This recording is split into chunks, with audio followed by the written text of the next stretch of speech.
All right. Today we're going to talk about why women dye their hair blue and purple and other colors and what the hell's going on with that. Joining me today is my sock, and he smells delicious. Thank you for asking. Okay, so if you want to understand women, what you got to understand, the foundation. Oh my God, that's so bright.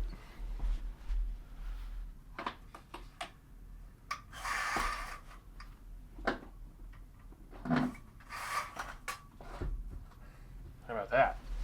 How about that right there? Ooh, look, you can see me.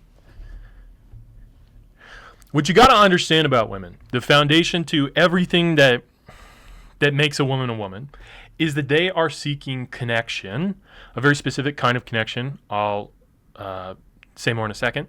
But they are seeking that connection above everything else.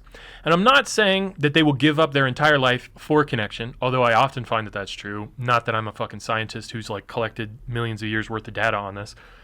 What I mean by the connection is above everything else is that is the highest need. That is the most pressing concern for women.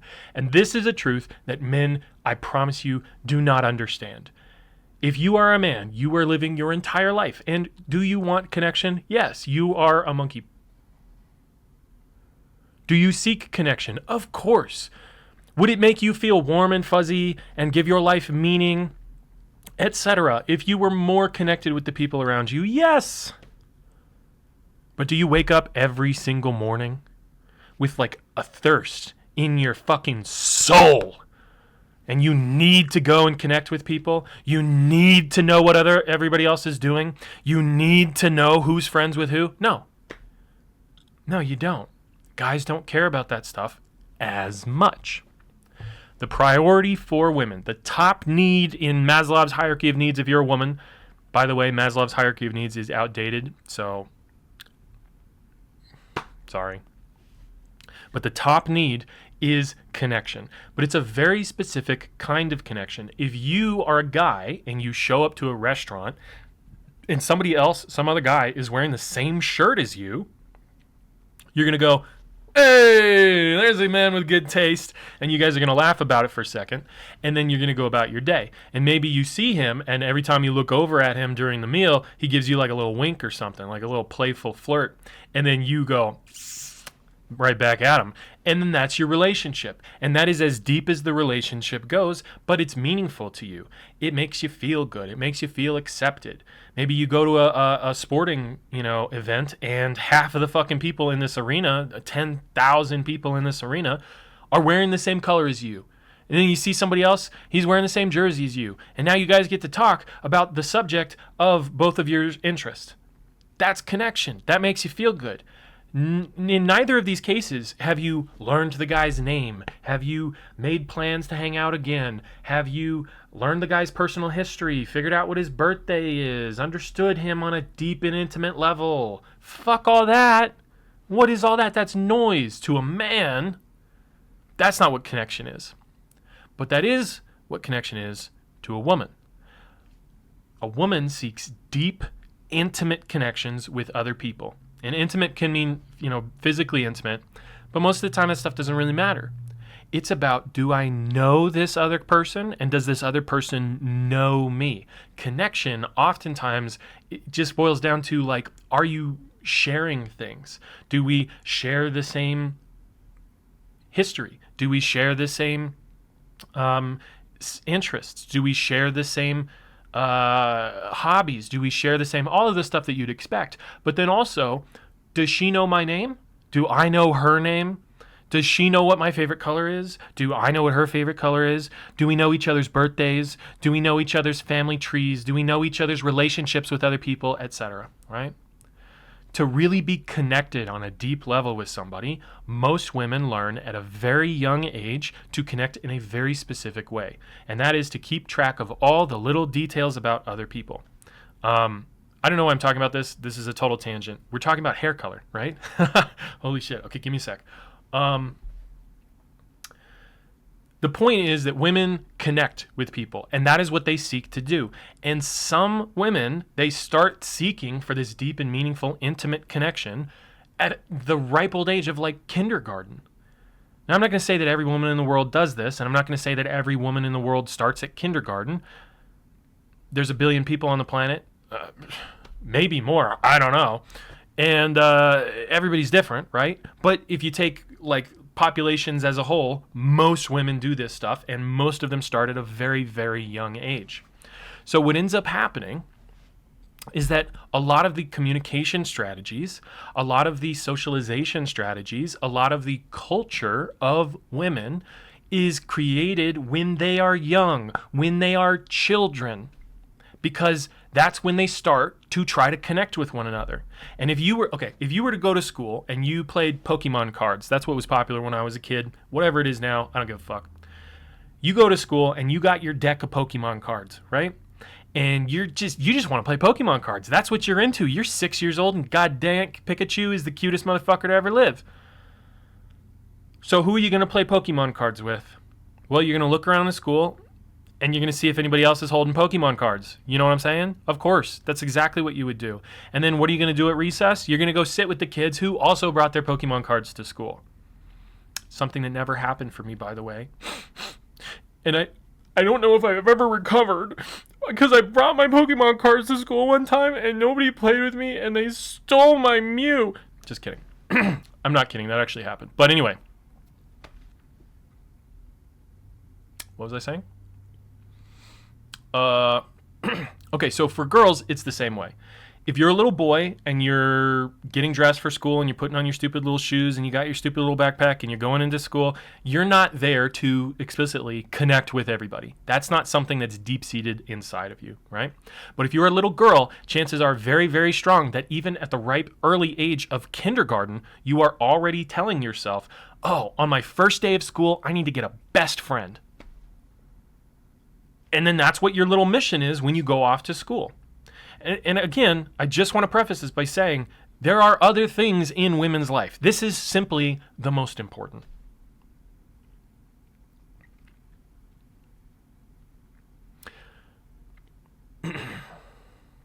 So if you are a little girl who is looking to connect with other people, and you show up to school, who do you think you're going to connect with? Connecting is a two-player game, much like some popular card games.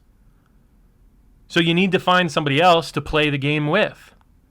So who are you going to play with? The other people who are interested in playing the game. So who are you going to socialize with? Who do young women socialize with? Other young women. This is the dominant force in the socialization of young girls. It is their peers. It is other women. It's not the patriarchy. It's not capitalism, although both of those things do exist to some extent. Capitalism exists way more and has a way bigger effect. But they do exist. But those things are not as important. They are secondary or tertiary effects. And those things affect all of us, so why even single them out, right? Well, the point is, so what I'm trying to say is that young women will socialize each other. And they are doing it with the explicit goal and purpose in mind of becoming more connected with each other. So what the fuck does this have to do with blue hair? Okay, one of the effects, and a lot of what I'm going to get into in this channel is all of the different effects of young girls socializing each other with the explicit purpose and goal of finding a connection, maintaining those connections. And remember, we're talking about not the kind of restaurant we wore the same shirt connection. We're talking about a deep and intimate connection where we know each other's deepest, darkest secrets. And we are going to get into that in other videos on this channel. It's going to be great. But one of the side effects of young girls socializing each other is that they form groups, tight-knit groups, where if you are in the group, then you are safe, you are accepted, you are respected, you are included. And if you are outside of the group, you are rejected, you are a target, you are fair game for all kinds of bullying behavior. At the very least, you are not accepted into that social circle. And there's various reasons why this happens, but to get into all of those reasons why girls click up, it would take too long, and that's not what this video is about. What you got to know is that girls do click up. And being in allegiance to one of these cliques is like being stuck on the open seas and not being allowed onto anybody's pirate ship. You got to get on a ship. Otherwise, you're going to drown. So every girl is constantly trying to make sure that they belong in some certain group. And doesn't that make sense? Isn't that the one thing that they really want more than anything else, is to be connected to other people, to belong in a group, to have friends who know them and care about them and include them, etc.? So doesn't it make sense that once you start to see cliques forming, girls gravitate towards that kind of behavior like it's natural? Because I want to belong in a group. We'll get into it more in the future. What you got to know for now is that girls click up. There's a reason that the Mean Girls is like a real thing. That didn't just come out of nowhere, right? They're not talking about the plastics and the Asians and the nerds and the jocks because you never saw that stuff growing up. There are different social groups, and with guys, it's a lot more malleable. You can go from one social group to another. You can belong to multiple different social groups, and nobody's really going to care. At the very least, definitely nobody's going to bring it up or give you a hard time for it. They might judge you silently, but they're never going to bring it up unless it's a non-issue and you can bring it up just for fun. But with girls, it's very different. If you belong to a clique, you have to belong to that clique. You have to show loyalty to that clique. And we'll get into the composition of cliques, and we'll get into how cliques form, and the fact that your daughter is definitely in a clique or your girlfriend is definitely in a clique, whether she agrees to it or not. It's just her friend group. And in the future, we'll get into how this sort of middle school cliquey behavior is actually maintaining. It's continuing to exist into adulthood in the modern age, and how a lot of the toxic behavior that you see from women emerges from the bullying behavior that they learn when they are children, and the coping mechanisms that come from trying to survive that environment. But anyway, that's too much. So what does it have to do with hair? Okay. So one of the important things that you have to do if you are in a clique is you have to signal to other girls, because it's mostly other girls that matter. It's also other men that matter, but it's mostly other girls and adults sometimes. But you have to signal to your peers that you belong to this clique. And one of the best ways to do that is fashion. I'm going to skip over a lot of details here, okay? But girls have a tendency to destroy their own sense of self, I need to come up with a better word for this to describe this, but to castrate themselves, to shoot themselves in the foot when it comes to their own personal self-development. Because as they grow older, the more that they stand out, the less they are included. The easier target it is to ostracize them from the group, the more that other girls will feel jealous of them. And at the very end of the day, the more you're different than other people because you're standing out, because you're excelling in this category or excelling in that category, because you're great at sports or you're great in grades or you're a really talented performer or whatever, right? Or you have bigger tits than everybody else or and the list goes on. The more you stand out from other people, the less connected you are to them. So girls learn at a very young age to stop developing their sense of self. And that's not the only reason why. We'll get into it in another video, but that's one reason why. I gotta go get my pizza. Hold on. I'll just use this one.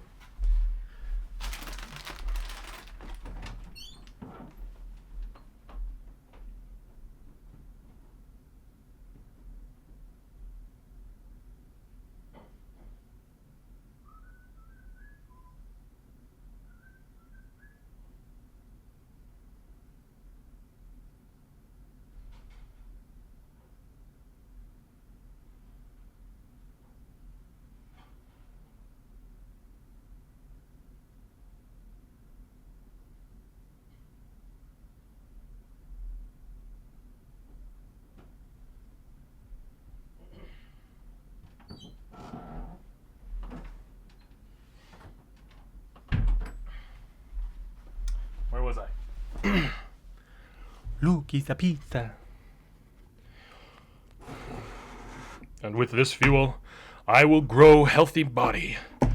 I will fuel healthy mind. I will propel myself into an early diabetes-related grave. Just kidding. Okay, so where was I? So one of the ways one of the things that you have to do when you belong to a clique is you have to express loyalty to the clique. And that can look like a lot of different things. That can look like dating the person that the leader of the clique wants you to date. That can look like going to the parties and events that those people want you to go to, or not doing either of those things. And there's like a list of 10 more, it doesn't matter. But one of the things that you can do that you are like almost certainly going to be required to do to express loyalty to the clique is to wear the right fashions. So if you've ever wondered why emo girls all have that like specific style, or why certain girls, I think it'll be more interesting to talk about fashion and where it comes from, and I want to do that in a separate video, but I also want to kind of like preface it here. Girls are constantly looking for like the rules to fitting in. Because they want to fit in and they want to be included and they don't want to be excluded, right? But they don't know what the rules are. They don't know what's acceptable. Because the truth is that every peer group creates, as it grows up, it creates its own list of acceptable and unacceptable things. And at the end of the day, the peer group that is creating this list of acceptable and unacceptable things, they are fucking children. Sorry, they're not. They are children. So they don't know what the fuck they're doing, okay? I should probably edit that out. They don't know what they're doing. So they don't know how to create a good list. I mean, just think about it. Every child that you know, to some extent, is like a bit of a sheep, a bit of a follower. And you know, that's how we evolved, to like replicate the people that we were born into, replicate the tribe that we were born into. We don't know all of the answers when we're children. So what ends up happening is that you get a bunch of little girls and they're all looking for, oh my God, what do I do? How do I express myself, A, without isolating myself from the group, without developing who I am too much to the point where I don't fit in at all, right? B, what do I do? Because I have to wear clothes, but I don't want to wear the wrong clothes, but I don't know what's right and I don't know what's wrong. And then C, how do I express my loyalty to certain groups? How do I demonstrate to people that I am part of this social sphere versus that social sphere, without actually taking any actions? Because taking actions is like a risky thing, and that's why girls don't really do that. They train themselves to be passive, to be, to not really do anything. How do I do all of these things with my clothes, with how I look? And there's almost certainly some sort of like biological component where girls like pretty things or something like that. It's something that I don't understand. I'll never understand because I'm not a woman. And I hope you'll forgive me for not understanding and just being whatever the fuck I am. I hope you forgive me for that. But so what ends up happening is that like magazines in the old days, magazines would step in and they would basically like tell young girls, hey, this is what the fashion is, so that they could sell clothes. And that is the only reason. It's just a business. It's just for money. But the girls are looking at it and they're saying, oh, this famous actress is saying that I need to be wearing these types of clothes, or at the very least, the famous actress is in the magazine, and the magazine over here is telling me that I need to wear this style or whatever. So what ends up happening is that girls solve a lot of their problems with fashion. They're allowed to express themselves. They are allowed to demonstrate, fealty to certain social groups, and just like bossy individuals who they are like, say, going to school with or whatever. But also at the same time, it gives them an opportunity, a chance to climb the social ladder by, being in touch, or like, what's the phrase for it? It's not on fleek. It's not having that drip. No, it's just being up to date with like fashions and styles. And then on top of all that, it allows them to express themselves, in a way that maybe won't get themselves in trouble. Right? I mean, you can't exactly stand up on a table and start singing and dancing. If you're a guy, you can do that, and you can couch it in humor, and you can couch it in attention-seeking behavior, and you can totally fine. You can get away with it. People will be like, oh, that guy, he's ridiculous. He's a little crazy. He wants to, be the center of attention, and that's totally fine. But if you do that and you're a girl, everybody fucking hates you. And now all of a sudden, all your friends aren't hanging out with you, and now all of a sudden you're not getting invited to the sleepovers, and so on and so forth, and then you're alone. And that's the failure state of a girl, of being a woman, is not being included, not being accepted, not having anybody to walk side by side down the hallway with. Okay, so what does this have to do with colored hair?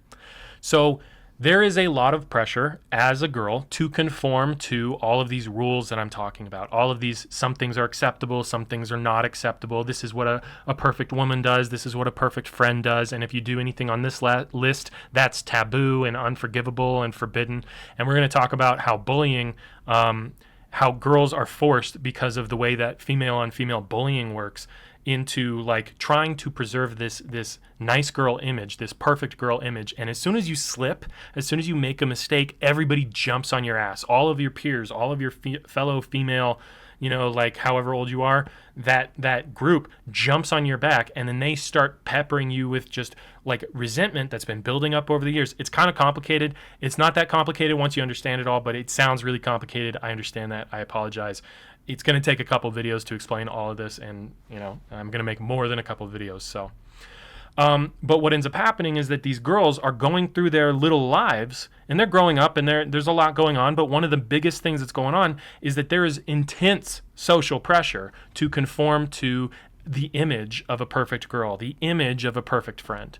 And what ends up happening is that builds up a lot of pressure inside. And as you can imagine, almost everybody has a natural aversion to this image. Almost everybody has a natural aversion to being policed so aggressively and constantly. They want to like rebel and whatnot. So that's like a common thing that you'll see girls do, especially if conforming to the nice girl image is not meeting their needs. And that need that's important that for girls to meet is that need for connection. So if I have to pretend to be a nice girl and then I get everything that I want, I'm going to pretend to be a nice girl, and I'm going to be like, well, that's just the way it is, and it works out for me.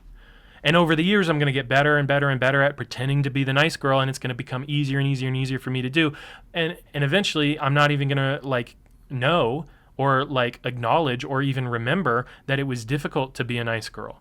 And at some point, there's going to be a switch that flips in my brain saying, well, but if I act like this, everybody loves me and I get everything that I want. I get included, I get, accepted, etc. I get all of that. Everybody loves me, and I'm deeply connected with all kinds of different people. Okay, well, so that must be what a good person is, right? Because I'm getting rewarded by my entire society and I'm getting everything that I want. So therefore, being this like perfect girl, that's what a good person is. And then if anybody's failing that, well, then they must just be bad people. And there's that weird phenomenon where, especially if you learn lessons early enough, they cease to become lessons and they just become the way things are. And that's like a really fascinating phenomenon that I kind of want to talk about later. But let's get back to the hair thing. So what ends up happening is that girls are conforming. They are conforming in all kinds of different ways. They are conforming with their hobbies. They are conforming to the ideal and to the group that they're a part of, the immediate social group, the clique. They are conforming with their hobbies, with the way that they speak, the way that they spend their time, not just with hobbies, right? The people that they are romantically interested in, and a whole bunch of other things too, but also with their fashion. So girls are constantly under this pressure to conform to a certain fashion. And fashion includes hairstyles. So what ends up happening is that resentment builds, and especially with girls who are socially unacceptable, right? Socially reviled, socially pushed away, socially discriminated against, socially not accepted. What ends up happening is that those girls especially find that the system of pretending to be this good little girl is not working out for them, because they are not getting invited to the parties. They are not being included. They are not being accepted within their social groups. And that's the one thing that matters to them the most. So they eventually lose their shit. That's a lot of stress. Imagine if you went your entire fucking life and you never succeeded at anything, gentlemen. You never displayed competency in any arena. You never got anybody to laugh at your jokes or to respect you. And if everybody was treating you like trash at all the time, eventually, what would you turn into? Well, you would do something drastic and you would start breaking the rules. Generally speaking, right? Not every time. This is not like a perfect script that everybody has to follow. But that's kind of what you do, kind of. So what ends up happening is that one of the ways that girls display the fact that they are breaking free from this oppressive image that they have to maintain, which, by the way, nobody is making them maintain this image. Nobody is sitting them down at the dinner table and saying, daughter, you've absolutely got to come off a certain way and you've got to dress a certain way. The only people who are doing that, for the most part, and I understand that like sometimes the patriarchy or society is telling you to do these things, but the overwhelming majority of that message is coming from their peers and from their mothers, from the women, the adult women in their life who are, from their perspective, they are trying to teach the younger women how to deal with the bullying, how to be a proper woman, how to survive, basically, the gauntlet of bullying that's about to hit them. Because they don't want their daughters, etc., to be excluded. They want their daughters to make it. All right, anyway. So what ends up happening, and you see this all the time in media, is you'll see girls drastically change their style. They will cut their hair. Oh man, she's got a bob cut now. Wow. You will see them dye their hair, either so that they can fit in with a different group, so that they can display to people that, oh no, I'm an outcast, I'm an outsider, I'm an alternative. Or just so that they can be different, so that they can break free from the chains that they feel bind them.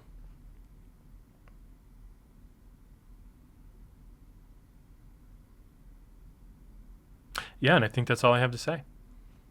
Now you know why women do that kind of stuff. This is one of the main reasons. Now, obviously, this trope has gotten a little bit more complicated with time as more and more quote unquote like alt cultures are becoming more mainstream, and there really is no more mainstream culture anymore. It's kind of just like everybody has their own culture, and it's really hard to like kind of communicate. It's getting more and more difficult to communicate. And then on top of that, like people are just like not, the economy's in the shitter, and there was that like 3 years of COVID, so a lot of the younger generations, their social skills are like lacking because they didn't spend 3 years in person with their peers, so on and so forth. So there's a whole lot going on right now. So I'm not saying that just because a girl's walking around with purple hair in 2025 or later, that means that she just recently went through like a rebirth and a reawakening and she's trying to reclaim her sense of self. But it's possible, and it's actually pretty likely. And, you know, this might be something that you ask her.